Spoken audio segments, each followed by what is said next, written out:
अभी तक का उर्दू खबरनामा लेकर आपका मेज़बान रहमत कलीम आपकी खिदमत में हाजिर है। बुलेटिन का आगाज सुर्खियों के साथ।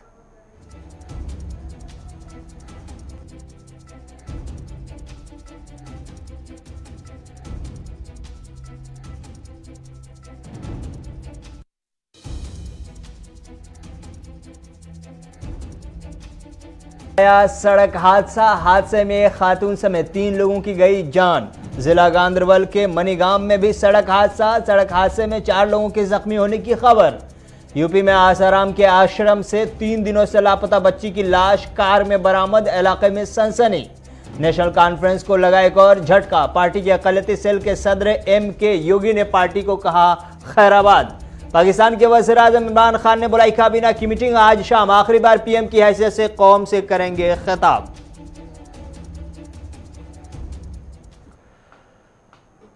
सुर्खियों के बाद खबरें तफसीलात के साथ, लेकिन इस वक्त एक बड़ी खबर आ रही है। सबसे पहले वो आपके सामने रख देते हैं। जम्मू कश्मीर में मीडिया घराने पर किसी भी किस्म की पाबंदी से वजारत दाखिला ने इनकार कर दिया है। बड़ी खबर, जम्मू कश्मीर में मीडिया पूरी तरह से आज़ाद है। होम मिनिस्ट्री की जानिब से वजारत इत्तलात और नशियात को यह जानकारी दी गई है और कहा गया है कि किसी भी मीडिया पर कोई पाबंदी नहीं है। बाज़ाब्ता तौर पर इसमें लिखा गया है, यह भी लिखा गया है कि ना ही किसी मीडिया अहलकारों को 2017 के बाद से अब तक के हरासा किया गया है। तो आपको बता दें कि मीडिया अहलकारों के हवाले से खासतौर से मीडिया बरादरी को लेकर के जो मुसलसल सवालात उठाए जा रहे थे और खासतौर से महबूबा मुफ्ती की तरफ से जो सवाल उठाया गया था और कहा गया था कि जम्मू कश्मीर में मीडिया अहलकारों को हरासा किया जा रहा है, उनके वसाइल को महदूद किया जा रहा है और उन्हें तरह तरह से ज़द-ओ-कोब किया जा रहा है। मीडिया अहलकारों को हरासा करने और मीडिया पर पाबंदी लगाने, कई मीडिया घरानों पर, कई मीडिया चैनल पर पाबंदी लगाने की खबरें इस तरह की वायरल हुई थी, जिसके बाद IB मिनिस्ट्री ने होम मिनिस्ट्री से तफसीलात मांगी और वजारत दाखिला से जो तफसीलात दी गई है उसके मुताबिक किसी भी मीडिया घराने पर, किसी भी न्यूज़ मीडिया पर कोई पाबंदी नहीं है। ये होम मिनिस्ट्री का कहना है। जम्मू कश्मीर में खासतौर से जम्मू कश्मीर के हवाले से सवाल किया गया है। आपको बता दें कि प्रेस काउंसिल ऑफ इंडिया की एक कमेटी तय की गई थी 29 सितंबर 2021 को, जो इस तरह के शिकायत, खासतौर से महबूबा मुफ्ती की तरफ से जो शिकायत की गई थी उसके इजाले के लिए इस तरह की कोशिश की गई, इस तरह की तहकीकात की गई। खबर यह है कि बाज़ाब्ता तौर पर कमेटी को भी ये रिपोर्ट सौंप दी गई है, प्रेस क्लब की कमेटी को भी होम मिनिस्ट्री वाली रिपोर्ट सौंप दी गई है, जिसमें कहा गया है कि कोई भी पाबंदी जम्मू कश्मीर में मीडिया पर नहीं है। इशफाक गौहर एग्जीक्यूटिव एडिटर हमारे साथ फोन लाइन पर जुड़ चुके हैं। इशफाक, खबर मिल रही है कि होम मिनिस्ट्री वजारत इत्तलात और नशियात यानी IB मिनिस्ट्री को कह रही है कि हमने कोई पाबंदी नहीं लगाई है और कोई पाबंदी मीडिया घराने पर या किसी मीडिया चैनल पर या किसी सहाफ़ी पर नहीं है। क्या इसमें कितनी सच्चाई है, क्या कुछ तफसीलात है? देखिए, अगर आप देखेंगे तो पाबंदी वहाँ पर किसी पे नहीं है। ये वजारत दाखिला और जो इंफॉर्मेशन ब्रॉडकास्टिंग मिनिस्ट्री का रिप्लाई आया है वो बिल्कुल सही है ग्राउंड जीरो पर। आज के दिन में पाबंदी कहीं पर भी नहीं है। और जब 5 अगस्त का फैसला इम्प्लीमेंट हुआ था उस वक्त इंटरनेट की पाबंदियां ज़रूर थी, लेकिन अखबार तब भी छप रहे थे, महदूद अंदाज में ही छप रहे थे, लेकिन चल रहे थे। चैनल्स वहां से रिपोर्ट कर रही थी, लेकिन जिसका जितना रिसोर्स था वो उसी तरीके से काम कर रहा। तो इस तरीके से 5 अगस्त के फैसले के बाद क्या कोई पाबंदी आयद की गई है ऑफिशियली? वैसा कुछ नहीं है। ये इंफॉर्मेशन ब्रॉडकास्टिंग मिनिस्ट्री ने कह दिया है और साथ साथ उन्होंने ये भी कहा है कि जो बेसिकली होम मिनिस्ट्री ने रिपोर्ट सबमिट की है उसके हिसाब से भी उन्होंने कोई ऐसा ऑर्डर नहीं किया है। अब ये मामला सामने कब आया, ये बड़ा इंपॉर्टेंट है, क्योंकि राज्यसभा के अंदर अभी रंजन विश्वास है जो मेंबर है, उन्होंने एक तहरीरी सवाल पूछा था। उसी तहरीरी सवाल के जवाब में ये सारी डिटेल्स आई और उस तहरीरी सवाल में जो पूछा गया था कि फैक्ट फाइंडिंग कमेटी जो प्रेस काउंसिल ऑफ इंडिया की आई है उन्होंने जो रिपोर्ट सामने दी है, इस पर इंफॉर्मेशन ब्रॉडकास्टिंग का क्या कुछ रद्द-ए-अमल है, क्या वाकई तौर पर वहां पर पाबंदियां आयद कर दी गई हैं? तो उसी पस मंजर में जो 29 सितंबर 2021 को कंप्लेंट महबूबा मुफ्ती की गई थी, पीपल्स डेमोक्रेटिक पार्टी की जो सदर है, उसके बाद ये फैक्ट फाइंडिंग कमेटी बनाई गई थी। उन्होंने कई सहाफियों से मुलाकात किया, उनसे बात की, 2 बार वो कमेटी आई और उन्होंने अपने एतराज़ात कुछ ज़रूर बताए हैं, लेकिन पाबंदी, मुकम्मल पाबंदी की बात नहीं है। अलबत्ता उन्होंने ये कहा कि सहाफियों को तंग तलब किया जाता है, जी, उन्हें हिरासा करने की कोशिशें की जा रही है, उन्हें गवर्नमेंट लाइन को सबसे ज़्यादा टो करने की बातें हो रही है। तो ये इस तरीके की फैक्ट फाइंडिंग कमेटी के अंदर रिपोर्ट ज़रूर है, लेकिन पाबंदी की जहाँ तक मामला है वैसा कुछ भी नहीं है। लेकिन जब आप ऑफिशियली जब आप देखेंगे तो पुलिस ने जो फैक्ट फाइंडिंग कमेटी के सामने रिपोर्ट रखी है। तकरीबन 49 जर्नलिस्ट ऐसे हैं जी जिन्हें 2016 के बाद बुक किया गया, अरेस्ट किया गया है, और ये मुख्तलिफ कानूनों के तहत किया गया, उनमें कुछ 8 UAPA कानून के तहत। इस पर वज़ीर इत्तलात व नशरियात जो है उन्होंने वजाहत, बड़ी खूबसूरत वजाहत दी कि जनाब कानून सबके लिए एक है, वो प्रोफेशन नहीं देखता है और बिना प्रोफेशन देखे ही वो हर एक के लिए काम करता है। इसलिए इसमें अगर किसी सहाफ़ी के से भी पूछताछ हुई होगी या UAPA के तहत बंद किया गया होगा तो उसकी सीधी सीधी बात यही है कि वो कहीं ना कहीं वायलेट कर रहा था कानून को, इसलिए ये हुआ है। तो कुल मिलाकर जब आप इस पूरे खबर को देखेंगे या पूरे सवाल के जवाब को देखेंगे तो इसी सवाल के जवाब में फैक्ट फाइंडिंग कमेटी का कुछ हवाला भी है, लेकिन वजारत इत्तलात और नशरियात और वजारत दाखिला ने इस बात पर मुकम्मल तौर पर सफाई दे दी है और रिटन रिप्लाई आया है कि किसी भी तरह की कोई पाबंदी नहीं है, जो लगभग सही आपको आज के दिन में ग्राउंड पर नजर आएगी। इशफाक गौहर, करीब 2 दहाई से आप जम्मू कश्मीर को रिप्रेजेंट करते हैं, वहाँ कवरेज करते रहे हैं, वहाँ की ज़मीनी सूरत हाल से आप बखूबी वाकिफ़ है, ख़ास से मीडिया अहलकारों को जिन मसाइल, जिन दिक्कतों का सामना करना पड़ता है, जिस तरह की आसानियाँ, जिस तरह की मुश्किलात हैं, इन तमाम चीज़ों को आप बखूबी समझते हैं। इन दिनों क्या सच में लगता है कि जिस तरह से जो वर्ड इस्तेमाल किया गया है, तो किसी भी न्यूज़ मीडिया पर किसी भी किस्म की कोई पाबंदी नहीं है, किसी तरह से किसी को हरासा नहीं किया जा रहा है, इसमें सच्चाई पूरी उसी तरह से है जिस तरह से सरकार ने पेश किया, या ग्राउंड जीरो पे कुछ और तस्वीर भी है? देखिए, सरकार ने जो व्यू पॉइंट दिया, अगर आप उसको ऊपर से देखेंगे तो दैट इज 100% रिफ्लेक्शन, लेकिन जब आप ग्राउंड जीरो पर देखेंगे तो काफी दुश्वारियां आज के दिन में सहाफियों को है, और वो पूरे मुल्क के अंदर है। ये सिर्फ जम्मू कश्मीर की आप नहीं बात कीजिएगा, जब आप पूरे मुल्क में देखेंगे तो सहाफी इंतहाई मुश्किल तरीन हालात में इस वक्त अपना काम कर रहे हैं। और जब आप सहाफियों की बात करें तो शोरी ज़दा रियासत की बात करेंगे, जम्मू कश्मीर की बात करें तो दोहरी बंदूक के नीचे काम कर रहे हैं। एक तरफ से वो नामालूम बंदूक है जो कभी भी किसी का भी चिराग बुझा देते हैं, और दूसरी तरफ से सरकार का भी डंडा है। तो उन दोनों बंदूकों के बीच, उन दोनों तलवारों के बीच वो चल पाना और मैनेज कर पाना, बात रख पाना एक बहुत बड़ी कलाकारी है, जिसमें कई बार हमारे कुछ लोग मजरूब हुए हैं, जख्मी हुए हैं, चाहे उन पर UAPA लगा या कोई और लगा। एक तो ये है। दूसरी बड़ी बात, जिस तरीके से हमने गुज़श्ते दिनों कुछ सहाफ़ियों पर देखा, डोजियर्स लगे कि आप जी पब्लिक सरकार का व्यू पॉइंट नहीं देते हैं, तो वो मेरी समझ से भी बाहर था कि क्या सहाफ़ी का भी ये काम बचा कि वो गवर्नमेंट व्यू पॉइंट को सिर्फ बताएं और सरकार की नुक्तेचीनी ना करें या आवाम की परेशानियां जहां पर वो ना बताएं। तो ये परेशानियां आपको इस खित्ते के अंदर नजर नहीं आएंगी। जब आप पूरे मुल्क के अंदर देखेंगी तो सहाफ़ियों ने जब भी आवाज उठाई है, आवाजों को दबाया गया। ये आज के रिजीम की बात नहीं है कि आज BJP लेड गवर्नमेंट मुल्क के अंदर है, कांग्रेस लेड गवर्नमेंट के अंदर भी इस तरीके का मामला देखने को मिला है। और इलेक्टेड गवर्नमेंट जब हमारे वहां थी तो बिल्डोजर चलाए गए हैं, हमने देखा है। और मुझे पूरी तरह से याद है कि प्रेस ने, किसी ने एक दिन एक के खिलाफ लिखा, दूसरे दिन उसके प्रेस को सील किया गया, बिल्डोजर चलाए गए, वो भी हमारे सामने है। दिन भर टेंटों में अखबार छपते रहे, वो भी हमारे सामने है। और पॉलिटिकल रिजीम वहां पर हुआ करता था। उस वक्त प्रेस काउंसिल ऑफ इंडिया ने कहीं पर भी कोई बात नहीं कही, या उस वक्त भी FIR के चूंकि UAPA नहीं हुआ करता था, FIR लगती थी, पूछताछ हुआ करती थी, और कई लोगों पर FIR लगने के बाद उन्हें सेंट्रल जेल में भी रखा गया था। वो चीजें भी हम देख रहे हैं। इसलिए ये आज की बात नहीं है। सहाफत का पेशा ही ऐसा ही है कि आप हर एक को खुश नहीं कर सकते हैं, हर एक को नाराज नहीं कर सकते, हर एक को अपने साथ नहीं ले सकते। जब आप किसी के खिलाफ बोलेंगे तो वो आपके खिलाफ हो जाएगा, कुछ लोग आपके हक में होंगे, जब आप किसी के हक में होंगे तो कुछ लोग आपके खिलाफ होंगे।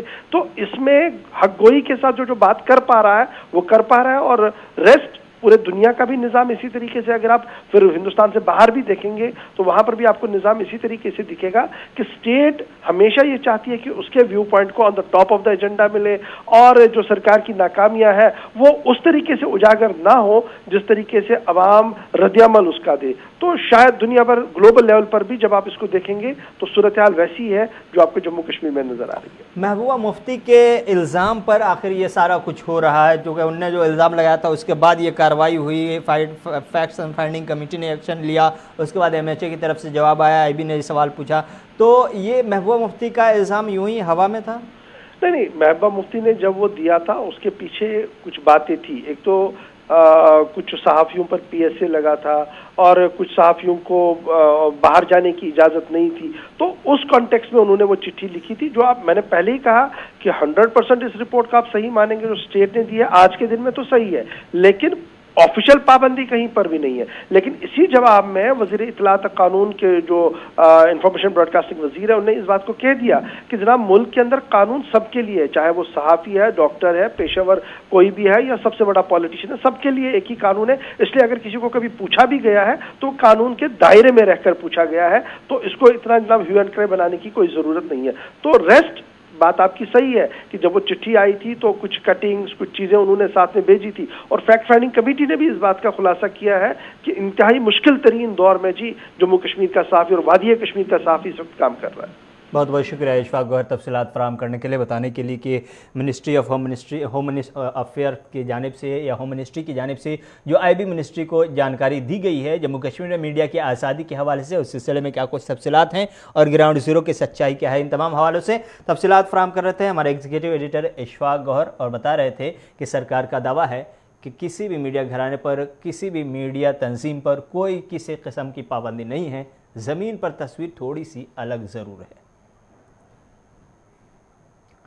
वादी कश्मीर में बड़ी आग है। आग इसलिए भी है कि हर दूसरे दिन 2-3 घरों में आग लगने की खबर मिलती है। कहीं हाउस बोट जल जाते हैं, कभी रिहायशी मकान, तो कहीं कोई और इमारत। तो आग लगने की वारदात और वाक़यात में जो इजाफा हुआ है वो अपने आप में हैरान कुन है। ख़ासतौर से मुल्क के दीगर हिस्सों से अगर अलग रह करके, अगर ख़ासतौर से आप वादी कश्मीर को देखें, जम्मू कश्मीर में भी, तो जम्मू कश्मीर में भी वादी कश्मीर में आतिशजदी के वाक़यात हर गुजरते वक्त के साथ इजाफा होता जा रहा है, जिसका अंदाज़ा इस बात से लगाया जा सकता है कि रवां साल के जनवरी, फरवरी और मार्च के 3 महीने के दौरान आग की हौलनाक वारदातों के दौरान इमलाक को 35 करोड़ 72 लाख 26 हजार रुपए का नुकसान पहुंचा है। महकमा फायर एंड एमरजेंसी के आदाद शुमार के मुताबिक वादी में इन वारदातों से मुतल्लिक महकमा को कुल 665 फोन कॉल्स मौसूल हुए हैं। ये 3 महीने के आदाद शुमार है। ये 665 फोन कॉल्स में जिनमें 660 कॉल्स आग लगने की थी और 5 कॉल्स जाली थी।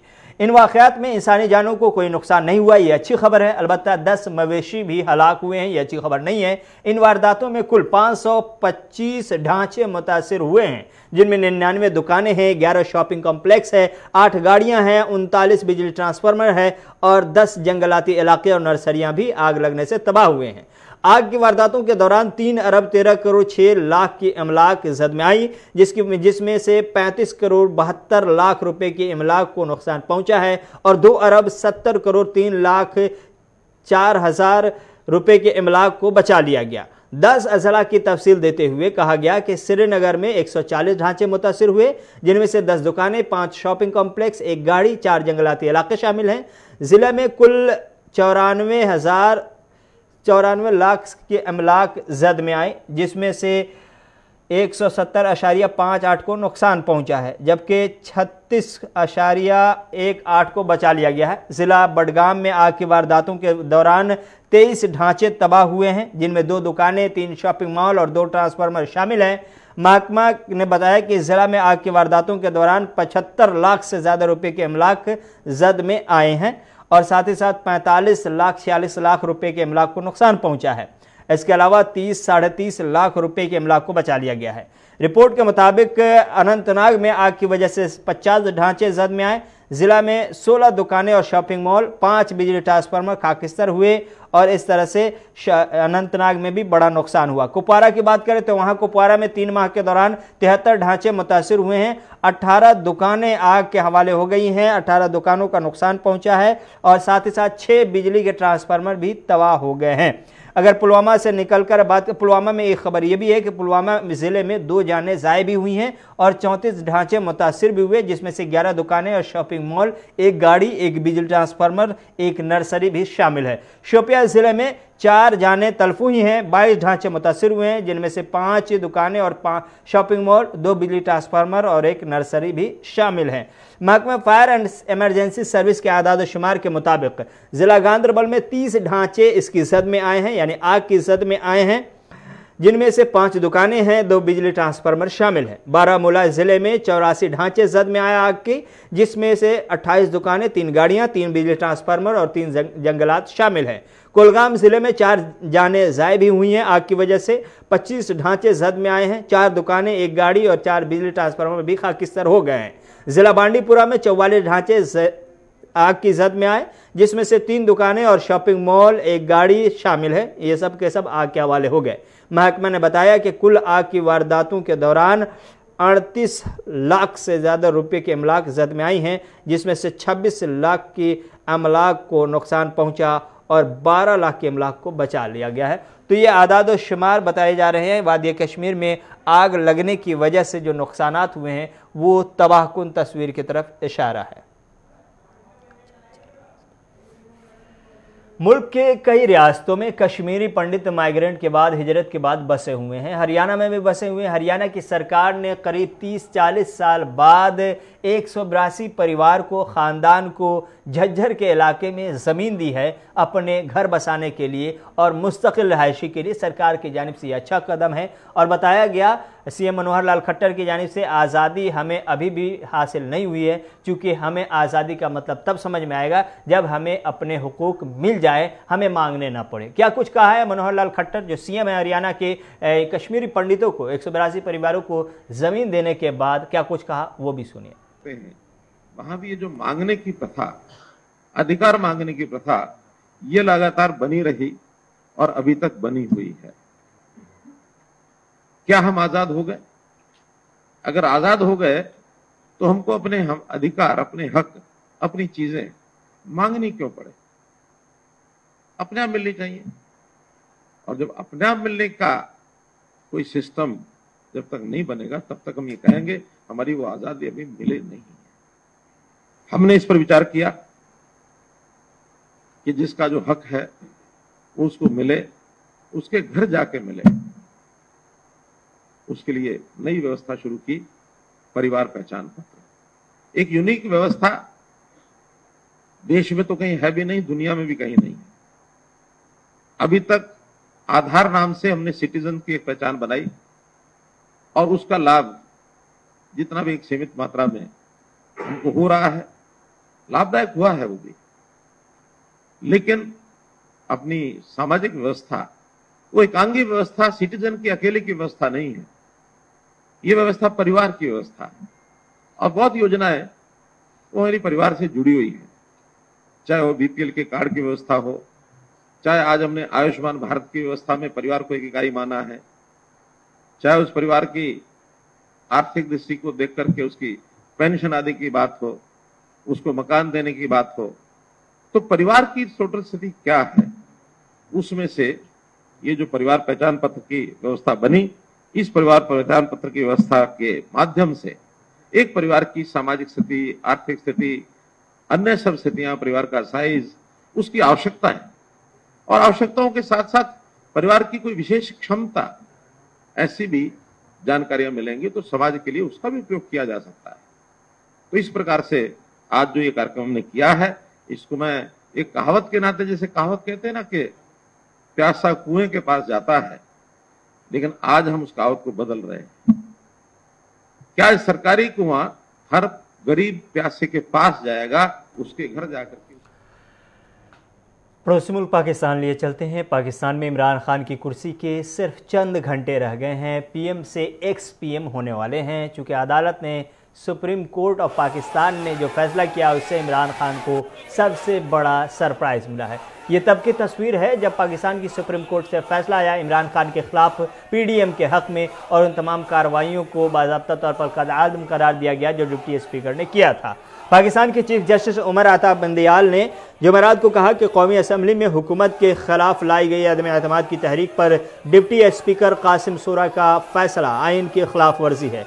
सूरी ने तहरीक अदम एतमाद को आइन के आर्टिकल 5 के खिलाफ करार देते हुए मुस्तरद एतवार के दिन कर दिया था। बता दें, पाकिस्तान की कौमी असम्बली की कार्रवाई से मुतालिक मामले की सुनवाई मुसलसल 5 दिनों से चीफ जस्टिस बिंदियाल की सरबराही में justice Munib Akhtar, justice Ijazul Hasan, justice Mazhar Alam और जस्टिस जमाल खान मंडोखेल पर मुश्तमिल 5 रुकनी बेंच कर रही थी। सब मुल्क के आइनी बहरान के सिलसिले में किए जा रहे दावों के दरमियान चीफ जस्टिस बंदियाल ने कहा कि जब सब कुछ आइन के मुताबिक हो रहा है तो फिर मुल्क में आइनी बहरान कैसे हुआ? पाकिस्तान में कोई आइनी बहरान नहीं है। इस बीच सुप्रीम कोर्ट कौमी असम्बली के डिप्टी स्पीकर के अहकामात की कानूनी जवाजियत और उनके असरात और वज़ीर आज़म पाकिस्तान और सदर पाकिस्तान की जानिब से जारी किए गए अहकामात और सदर की जानिब से पाकिस्तान की कौमी असम्बली को तहलील किए जाने से मुतल्लिक़ इलेक्शन कमीशन को लिखे गए खतूत की समाअत कर रहा था। इलेक्शन कमीशन के ज़राए ने 3 माह के अंदर मुख्तलिफ मुश्किलात के पेश नज़र इंतखाब कराने से आजिज़ी का इजहार कर लिया था। कमीशन ने ताहम बाद में वाज़ेह किया कि इसकी जानिब से इंतखाबात के इनेकाद के हवाले से कोई बयान जारी नहीं किया गया। ताहम यह भी नहीं कहा गया कि कमीशन मुल्क में 3 माह में इंतखाब कराने को तैयार है या नहीं। लेकिन इस बीच पाकिस्तान की सुप्रीम कोर्ट ने इमरान खान को झटका दिया और उन तमाम कार्रवाइयों को कलअदम करार दिया जो डिप्टी स्पीकर की रूलिंग थी, यानी तहरीक अदम एतमाद को खारिज किया गया था। उस खारिज करने के अमल को भी बाज़ाब्ता तौर पर कलअदम करार दिया गया। सदर पाकिस्तान के हुक्म जो तहलील असम्बली का हुक्म था उसको भी खारिज कर दिया, कलअदम करार दिया। यानी अब कल बाज़ाब्ता तौर पर पाकिस्तान में vote of confidence no confidence पर वोटिंग होगी और इमरान खान को जाना पड़ सकता है। इस जीत पर अब PDM काफ़ी खुश है, अपोजिशन का खेमा काफ़ी खुश है और PDM की जानिब से क्या कुछ कहा गया है। शहबाज शरीफ जो आने वाले दिनों में वज़ीर आज़म पाकिस्तान होने वाले हैं, उन्होंने क्या कुछ कहा। बिलावल भुट्टो जो कोई बड़ी जिम्मेदारी संभाल सकते हैं, क्या कुछ कहा है इस जीत पर, वो भी सुनिए। अपने रब ताला का लाख लाख शुक्र अदा करते हैं कि जिसने आज अदालत उज़्मा के इस फैसले के नतीजे में पाकिस्तान के मुस्तकबिल को महफूज किया, पाकिस्तान के आइन को महफूज किया, पाकिस्तान की पार्लियामेंट की जो सॉवरेनिटी है उसको दोबारा बहाल किया। और हम अदालत उज़्मा का बहुत शुक्रिया अदा करते हैं इन नो अनसर्टन टर्म्स कि उन्होंने इस फैसले के नतीजे में माजी के तमाम नजरिया ज़रूरत के फैसलों को दफन कर दिया और आइंदा आने वाले वक्तों में क़यामत तक अब नजरिया ज़रूरत का कोई सहारा नहीं ले सकेगा। ये ना किसी की हार है, ना ये किसी की जीत है। ये इंसाफ की जीत है, ये आइन की जीत है, ये पाकिस्तान की जीत है, ये 22 करोड़ अवाम की जीत है और ये अदलिया की जीत है जिन्होंने सिर्फ और सिर्फ मेरिट को सामने रखकर और हालात को सामने रखकर ये फैसला दिया। हम अदालत उज़्मा के बहुत शुक्रगुजार हैं और आज का दिन पाकिस्तान की तारीख में हमेशा के लिए एक सुनहरे हरूफ में याद रखा जाएगा। और इस बैटल में, ये जो लीगल बैटल जो लड़ी गई है, इसमें मैं समझता हूँ कि मुत्तहिदा अपोजिशन के तमाम पार्टीज़ के हेड्स, उनके कॉलीग्स, उनके साथियों ने और वो इत्तेहादी जिन्होंने हक सच की बात करने के लिए वो हमारे साथ आ मिले, वो इंडिपेंडेंट्स जो पार्लियामान में बतौर इंडिपेंडेंट के बैठे थे, उन्होंने हक गोई के लिए हमारा साथ दिया। और वो रेबल्स जिन्होंने अपने ज़मीर की आवाज़ पे उन्होंने सच को सच कहा और गलत को गलत कहा, हम उन सब का अपना फर्दन और इज्तिमान शुक्रिया अदा करते हैं। अब इंशाअल्लाह अगला मरहला अदालत उज़्मा के फैसले के मुताबिक अब वोट ऑफ नो कॉन्फिडेंस अब दोबारा फील्ड में है। इंशाअल्लाह अल्लाह ताला ने चाहा तो हम अपनी इज्तिमाई क़ुव्वत के साथ अल्लाह ताला के फज़ल व करम से ये मरहला कामयाबी से तय करेंगे। उसके बाद दूसरा मरहला होगा, उसका भी अदालत उज़्मा ने अपनी कि ये जीत हमारा जीत नहीं है, ना किसी एक आदमी का शिकस्त है, ये पाकिस्तान की आइन का जीत है, ये पाकिस्तान की जीत है, ये जमहूरियत की जीत है। और इस जीत की वजह से इंशाअल्लाह ताला हम जमहूरियत के बहाली की तरफ बढ़ेंगे, हम मीडिया की आज़ादी को बहाल करेंगे, हम पाकिस्तान के अवाम को उनका अपना मुआशी हकूक दिलवाएंगे और मिल के एक ऐसा इलेक्टोरल रिफॉर्म्स लेकर आएंगे ताकि जब हम इलेक्शंस के पाकिस्तान के साबिक वज़ीर आज़म शहबाज शरीफ के भाई आज बाज़ाब्ता तौर पर इस जीत पर खुश है। नवाज शरीफ नाम जानते हैं, लंदन में हैं और बताया जा रहा है कि ये सारा कुछ खेल, सियासी खेल उन्होंने ही खेला है और उन्होंने बाज़ाब्ता तौर पर स्क्रिप्ट लिखी थी। अदालत का फैसला आया, नवाज शरीफ भी खुश हुए, उन्होंने बाहर निकलकर मीडिया से बात की। खबर है कि मई तक के वो पाकिस्तान लौट सकते हैं, क्योंकि अपने भाई की सरकार है, अपनी सरकार है, अब कोई दिक्कत भी नहीं है, गिरफ्तारी का डर भी नहीं है, इसलिए वो लौट सकते हैं, ऐसी खबरें मिल रही हैं। लेकिन क्या कुछ अदालती फैसले पर नवाज शरीफ ने कहा, वो भी सुनिए। पाकिस्तानी कौम को मुबारकबाद देना चाहूँगा, बल्कि कहूँगा कौम, पाकिस्तानी कौम आपको मुबारक हो। माशाअल्लाह ऐसे शख्स से निजात मिली है जिसने पाकिस्तान को बिल्कुल मुआशी तौर पे तबाह बर्बाद किया है, पाकिस्तान के आम आदमी को भूखा मार दिया है और पाकिस्तान को बिल्कुल कंगाल करके रख दिया है और पाकिस्तान को एक अपना बहुत ही ऐसी जगह पे पहुंचा दिया जहां कभी तसव्वुर नहीं हो सकता था। तो अल्लाह ताला का बहुत शुक्र है कि आज निजात मिली है और इंशाअल्लाह उम्मीद है कि आइंदा देखें ना, आज डॉलर जो है वो तकरीबन 200 तक पहुंच रहा है, यानी 190 तो पहुंच गया डॉलर आज। और पाकिस्तान की मईशत का जो हाल हो गया है और लोग बेचारे महंगाई के हाथों इतने तंग हैं कि जिसका कोई हिसाब ही नहीं है। तो मेरा ख्याल है कि आज तो पाकिस्तान के अवाम तो हाथ उठा उठा के अल्लाह ताला को शुक्र अदा कर रहे होंगे, झोलियां उठा उठा के अल्लाह का शुक्र अदा कर रहे होंगे। तो ये तो यकीनन एक बहुत बड़ा आज मुबारकबाद वाला दिन है पूरी कौम के लिए। मियां साहब, जो अपोजिशन जमातें इसी के साथ उर्दू खबरनामा यहीं पर ख़त्म हुआ चाहता है। अपने मेज़बान रहमत कलीम को याद दीजिए। खुदा हाफ़िज़।